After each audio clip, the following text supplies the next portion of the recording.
اگر زن بگیری و زن نادختر براید، آیا با او زندگی کردن مرد را دیوس نمیکند؟ دادرای عزیز، اصلا خدا پرده کند از او خواهرایی که وقتی در حیات نو قدم میزنن نادختر میباشند. شما را من یک روزی جمعه بود آگاه کرده بودم که حتی که از مردم های طرف اروپا برای ما کتاب ها، عالم هاشون کتاب ها آورده دادستند. حاضر میگن در گازیت SSR خوندیم، در یک مقاله گازیت SSR یک برادر ما همونجا نویسنده است که در دو هفته روی برو همون مقاله را نویساندن که در پنجکین تقسیمات همین کتاب علکه شده تمام شده است که فقط دلالتشان بر همین است که دختر وقتی شوهر کند شرط نیست که باید دختر باشد. این شرط نیست گفته است. اگه ماها را تعلیم داده است که مقصد شما هم رنگ ما دیوس باشه، شما هم رنگ ما بیننگ و بیناموس باشه. چگونه ای که اون مردم عقیده شون همین است که وقتی که اگر زن گیرن و زنش اگر دختر براید از او خیلی ناراحت می شود. میگن تا البته دختری بوده که فعلی بد داشته که یگان مرد قطعی تو سازده گرفت، تا البته رفتاری ناخوب داشته که یگان کس با تو عاشقی نکرد. ببینید خداوند که اونها را از جمله دیوس و بیننگ و بیناموس و بی ایمان که کرده است، همین فکر و همین عقیده را در ذهنشان جا کرده است. ولی ما الحمدلله مسلمان ما ننگ داریم، ما ناموس داریم.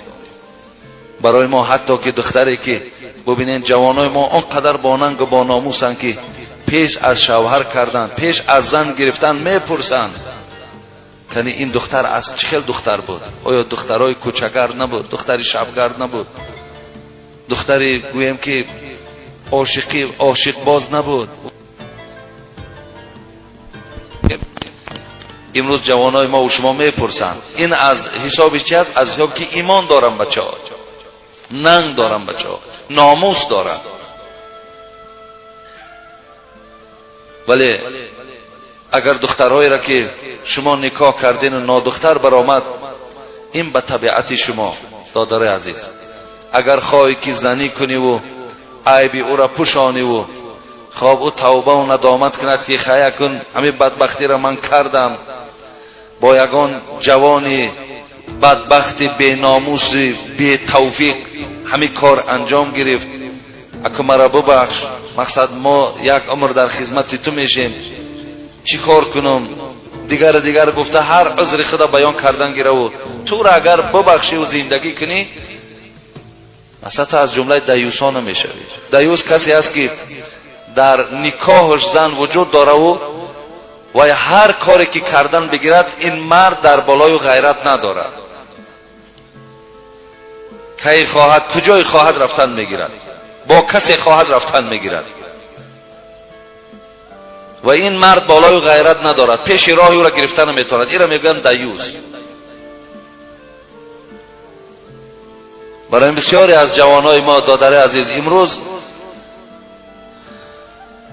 که من بسیاری از آه دل شما را میشنوم، بسیاری از شما نزد دروازه ما، نزد خانه ما، در مسجد ما وقتی میآیین و در خلوت با آب چشم که هزارها دلار صرف کردن و برای خود این گونه زن را گرفتن، دیگر بیچاره هم ندارن. حتی میگن دیگر اگر من امیر اگر از خانه پیش کنم من دیگر زن گرفتن نمیتونم. چیکار کنم؟ کدام راه را انتخاب کنم؟ دادرای عزیز و برادرای خیلی مهربان، برای همه شما من میگم یکی از مبتلا شدن امروز در همین زنا و نادختر شدن دخترای ما و شما انمی لباسای نادرسته که میپوشند. یک بار نگاه کنید.